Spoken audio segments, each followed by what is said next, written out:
upang pagpalain. Okay, magandang hapon po, no? Mami Minda, Mami Auring, magandang hapon po. No? Ang paksa po natin ngayong hapon po ay pinili upang pagpalain at upang maging pagpapala. No? Ang pagiging pong Kristiyano ay hindi po yan desisyon lang natin. No? Hindi po tayo naging Kristiyano kasi binyagan tayo sa isang simbahan, Kristiyano na. No? Sa Biblia po, malinaw na ang pagiging pong Kristiyano ay batay po yan sa pagtawag po ng Diyos. No? Tumatawag ang Diyos ng mga tao tulad po natin at ngayon po ang ating itutugon po ay pananampalataya. No, so magbigay po tayo ng halimbawa, no, sino po ba sa Biblia ang tinawag ng Diyos at siya'y tumugon sa pagtawag po ng Diyos? Pakinggan po natin yung nakasulat sa Genesis sa 12 kabanata mula talatang 1. Ito po ang sabi: Sinabi nga ng Panginoon kay Abraham, umalis ka sa iyong lupain, sa iyong mga kamag-anak, sa bahay ng iyong ama, at ikaw ay pumunta sa lupain na ituturo ko sa iyo, at gagawin kitang isang malaking bansa.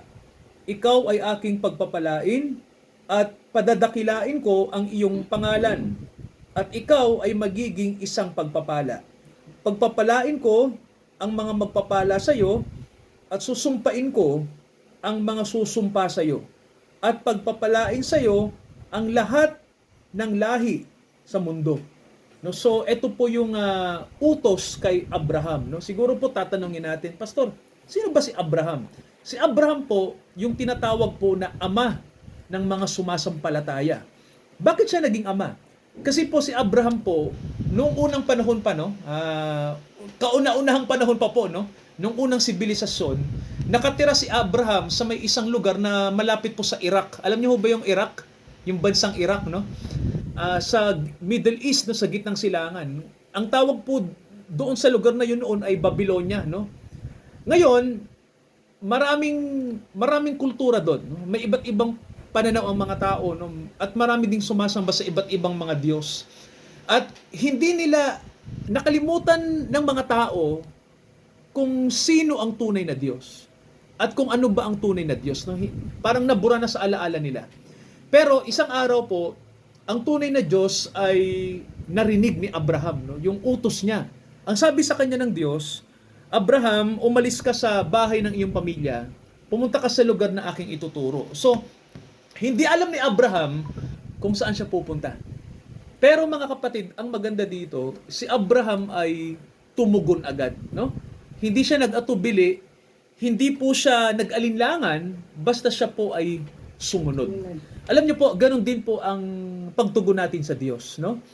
May mga bagay po bilang tao, no, na pag ang Diyos po may iniuutos sa atin, madalas bilang tao, nagdududa tayo, ayaw nating sumunod, no? Bilang tao kasi mahirap sumunod, madalas ang sinusunod lang natin yung gusto natin, no? Pero po si Abraham iba, no? Nang marinig niyang tinig ng Diyos, hindi siya nag-atubili. Siya po ay sumunod agad. Yung po'y halimbawa po sa atin, no, na ang pagsunod po sa Diyos may kaakibat na gantimpala, no? Ang pagsunod po sa Diyos, bagamat bilang tao po, pag sinabi kasi ng Diyos sa atin, halimbawa, nanay, sinabi sa inyo, no, Auring, pumunta ka sa lugar na to, no, dito ka tumira dahil mayroon akong ipagagawa sa iyo. Ang gagawin niyo po, mami, kailangan yung gawin yon. No? Kailangan yung sumunod sa Diyos kasi Diyos ang nag-utos eh. Pero mami, pwede nyo ring sabihin na, Diyos naman, may bahay na ako dito sa Palmera, patitirahin nyo ako sa ibang lugar. Okay na ako dito. Dito na ako tumanda. Tapos uutusan nyo na naman ako. Saan ba? Di ba, mami? Kadalasan, pwede tayong pumalag sa Diyos. Pero po ang Diyos po, pag meron po siyang inutos, mahalaga po yun. Kailangan nating sundin. Kasi po, nakasalalay doon, mami, no? Sabi ng Biblia, nakasalalay doon na yung pagsunod natin sa tinig ng Diyos, hindi lang tayo ang makikinabang. Di ba, mami, sabi ng Bible, sabi ng Diyos kay Abraham, dahil sa pagsunod mo sa akin, gagawin kitang, di ba sabi niya, pumunta ka sa lugar na ituturo ko, doon kita patitirahin, lalaki ang lahi mo, at ang sabi ng Diyos sa kanya, maraming bansa ang manggagaling sa iyo, at maraming tao ang pagpapalain dahil sa iyo. Amen. Ibig sabihin, Mami, ang pagsunod po sa Diyos, hindi lang tayo ang makikinabang. Tama ho ba? Sino pong makikinabang? Yung mga apo nyo, yung mga anak nyo, Yeah. at marami pang tao ang pagpapalain dahil po sa isang tao po na sumunod sa Diyos. Kaya ang pagsunod po sa Diyos, Mami, mahalaga, no? Yung pagtugon natin sa Diyos, sa kanyang pagtawag. Kaya maraming tao po ayaw nilang sumunod sa Diyos. Ayaw nilang makinig sa Diyos, no? Sa tingin nila, walang mapapala, no? Sa tingin nila, walang pakinabang. Sa tingin nila, boring. Sa tingin nila, mahirap. Sa tingin nila, parang walang mangyayari. Pero alam nyo ho, no? Yun po ang gusto po ng Diyos sa atin. Sundin natin siya. Kasi nandoon, Mami, no? Nandoon ang pagpapala. No? Amen po ba? Di ba sabi ng Diyos, sumunod ka sa akin, Abraham, pagpapalain kita. Wow. Maraming tao naghahangad ng pagpapala sa Diyos, pero ayaw nilang sumunod sa Diyos. Tama ho ba, Mami? Maraming tao naghahangad, pagpalain mo kami, Lord, pero ayaw nilang sumunod. Salungat yung kanilang kalooban sa kalooban ng Diyos. Kaya napapansin niyo po, walang pagpapala, no? Walang biyaya, walang natatanggap na gantimpala galing sa Diyos. Kasi nga po, mga kapatid, hindi sumunod eh. Pero tama po.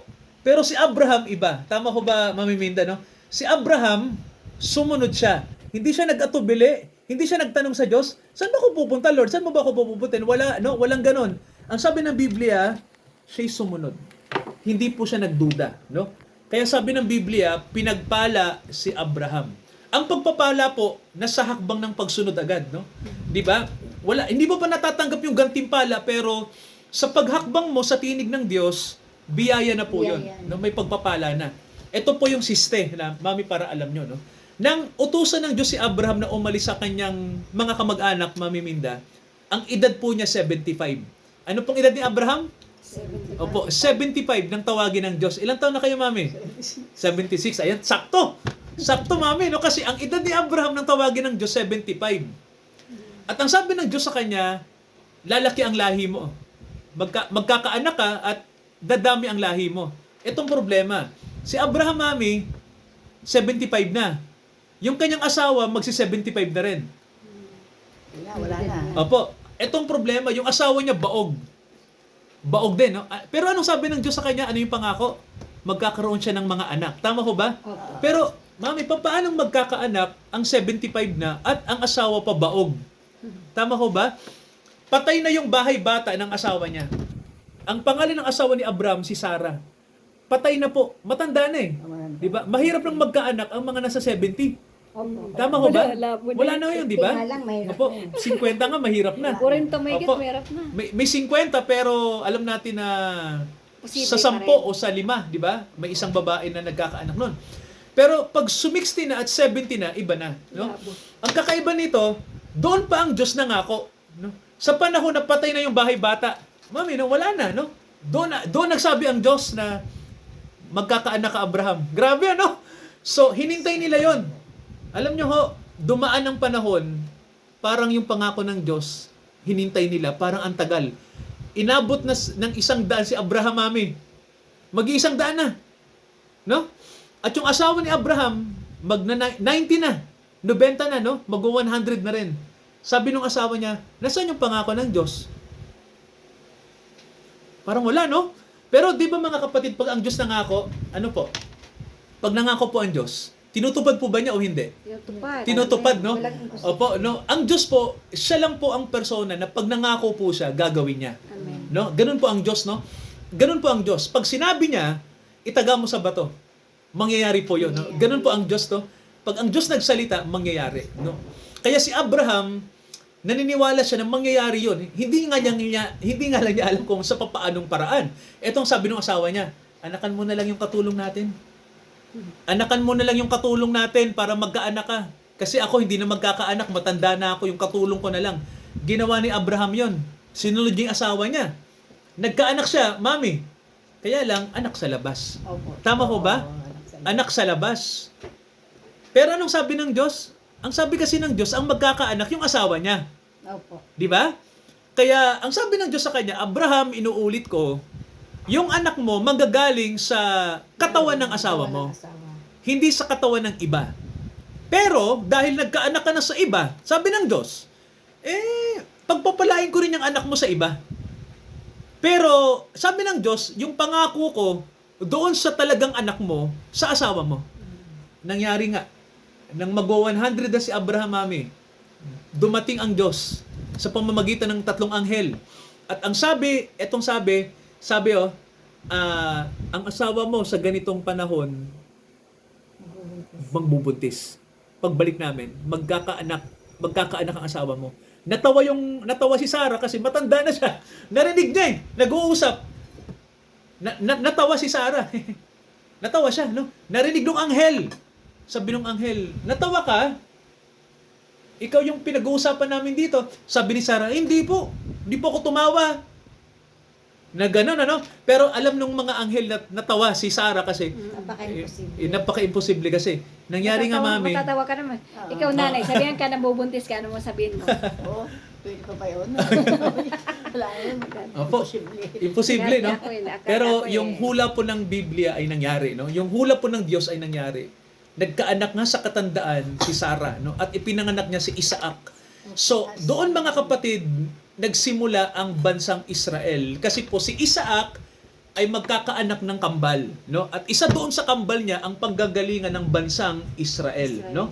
Yan, mami, yung bansang pinagtatrabaho ng anak niyo, no? Ang mga Hudyo, no? Ang lahi ng Israel, no?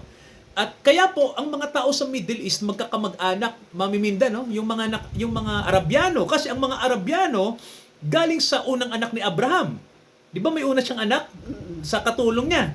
Oo, ang lahing Arabo galing sa kanila, no? Galing sa kaya magkakamag-anak ang tao sa gitnang silangan, no? Ang mga Arabo, ang mga tao sa Saudi Arabia, sa Iraq, sa Qatar, basta yung karamihan ng mga Arabo, connected sila sa Israel kasi magkakamag-anak. Nag-aaway lang sila sa lupa at relihiyon. No? Pero ang totoo, magkakamag-anak sila, no? Kaya kung titingnan nyo po, nagkatotoo yung sinabi ng Diyos. Amen ba mga kapatid, no? Kay Abraham, na pagpapalain siya at lalaki yung kanyang lahi. Pero may isang pangako ang Diyos na kakaiba kay Abraham, di ba? Anong sabi ng Diyos sa kanya? Lahat ng tao sa mundo ay pagpapalain dahil sa iyo. Alam niyo po ba nangyari yon? Alam niyo po kung kanino? Dahil dumating, sino po yung tagapagligtas ng sanlibutan? Sino po yung manunubos ng sangkatauhan nang dumating sa mundo? Namatay sa krus para sa atin. Sino po siya? Tama. Si Jesus, ang ating Panginoong Hesus, ay apo ni Abraham. Amen po ba? Kasi mga kapatid, si Abraham, di ba naging anak niya si Isaac? Naging anak niya ang Israel. Apo niya na ang Israel eh. So, kaapo-apuhan niya si Jesus. Ibig sabihin po, ang ating Panginoong Hesus ay kamag-anak ni Abraham. Apo siya ni Abraham. Mga kapatid, no? Lolo ng ating Panginoong Hesus, si Abraham. Lolo niya. At apo naman ni Abraham, ang Panginoong Hesus. Magkamag-anak. No? Ibig sabihin, kaya sabi ng Diyos, lahat ng tao sa mundo pagpapalain kasi manggagaling kay Abraham ang anak ng Diyos. Amen po ba? No? Amen. Ibig sabihin po, ang Diyos pinili si Abraham para yung lahi na yon doon magkakatawang tao ang kanyang salita. Kaya lahat po ba ng pangako ng Diyos kay Abraham natupad? Amen. Nangyari po ba, Mami? Amen. Nangyari, no? So, maaasahan po ba ang Diyos? Opo. Yes, no? Kaya mga kapatid, pinili si Abraham at ang sabi ng Biblia, ang pagpili sa kanya ay para siya'y maging daluyan ng pagpapala. Amen po ba? Amen. O may tanong ako, nang sumampalataya ba tayo sa Panginoong Hesus, pinagpala po ba tayo? Amen. Tama, no? Unang-una sa spiritual na aspeto, no? Opo. Kasi po, kaligtasan ang dala pag sumampalataya tayo kay Jesus. Amen po ba? No? Amen. So, kung titingnan nyo po, hindi nakikipag-deal ang Diyos sa relihiyon. Napansin nyo po? Opo. Siya po'y nakikipag-ugnayan sa tao, di ba? Direkta sa individual. Mami, sa pagsunod ni Abraham sa Diyos, maraming taong pinagpala. Tama ho ba? Kaya tayong lahat dito, Mami, tayong lahat. Kung tayo ay susunod sa Diyos, bilang kayo lang, no? Manindigan tayo sa Diyos, Mami, no? Manindigan tayo. Kahit ang mga tao ay nang sumunod, tularan natin si Abraham. Kasi si Abraham, kahit isa lang siya, nanindigan siya na sumunod sa Diyos. Tama ho ba? Amen. Hindi niya sinabi na, ay, wala namang naniniwala sa'yo, Lord, eh. Hindi na lang ako maniniwala. Go na lang ako sa Agos. Hindi, di ba? Si Abraham, kahit mag-isa lang siya, tumayo siya, tama ho ba? Nanindigan siya sa sinabi ng Diyos sa kanya at nangyari yun. At dahil sa isang tao po na nanindigan sa Diyos, marami pong pinagpala. Alam niyo po, Mami Minda, no? Mami Auring, mahalaga po na manindigan tayo sa Diyos. Amen po ba, no? Kasi po, kahit ang mga tao ayaw nang maniwala sa Diyos, ayaw nilang sumunod sa salita, pero tayo po, no? Ano man ang mangyari, di ba? Gayahin natin si Abraham. Tama ho ba? Amen. Kasi si Abraham po ay mabuting halimbawa sa atin na taong sumunod sa Diyos kahit Amen. kahit walang taong kumikilala sa kanya noon, may isa pong individual na nanindigan sa kanya. Tayo po ba handang manindigan para sa Diyos? Amen. O, Amen. pagpapalain tayo ng Diyos. Yun po, yun no, Mami, no? Yun ang blessing. Kaya Mami, may Israel. Dahil may pagpapalang dumating sa mga lahi ni Abraham. Mahal, isusog. Ayan, ano? Susog. Baka may isususog. Okay na. Okay na. Okay, baka may nice kayong ano po, itanong, ibahagi, o isusog po doon sa pinag-aralan po natin. Ako, No? Pastor, Sige, Mami. Masishare ko lang. Parang sa pamilya din yan eh. Tama. Ang isang pamilya, pag ang magulang, yung kagaya ko, tsaka yung asawa ko, nauna kami, kasi ang naunang na-born again yung asawa ko. Opo. Piluso ko po ako eh. Nung una, Kasi hindi rin kayo naniniwala, no? Nung kadalagahan ko po, ang news na yan, may mga hawak po kami malalaking Mama Mary. Oh, Nagbababa po kami. Tapos yung asawa ko naman, gitarista yan. Ako naman, yung rosary na yan, kahit pikit ang mata ko, Kabisado memorize niya. ko yan. Oo. Kasi nagmumuno po ako ng dasal eh. Pero sabi ko naman nung unang umating ng asawa ko, gagalit ako kasi umiiyak yung baby. May baby kami eh. Anniversary, di ba? Sa mga ganyan po, matagal. Opo. Kasi maraming seremonya eh. Opo. Pero sabi ko sa sarili, bahala na. Kung talagang dun ako, kung talagang kalooban ng Panginoon, wala namang imposible. Iniiwan ko yung baby ko sa biyanan. Pagdating namin, galit na galit. Yung anak niyo, iyak ng iyak. Kung saan kayo pupunta. Iyaan mo yan, di naman yan mamamatay sa iyak. Ganyan kayo, nakakaawa yung bata. Pero matagal din po ako bago sumunod sa asawa ko. Nauna yung asawa ko mag-born again. Pero salamat sa Panginoon kasi talagang ang pagpanginoon po kasi kung ako lang po hindi ko kaya. Amen. Ang Lord Kasi wala. marami po akong kung tinatanaw pag binabalikan ko yung mga nangyayari noon, yung ginagawa ko noon, mas pinipili ko yun eh. Opo. Kaya lang nung na-born again na po yung asawa ko, sabi ko siguro kalooban talaga ito ng Panginoon kasi doon po siya lahat na bago. Ang asawa ko po, nag-addict yan.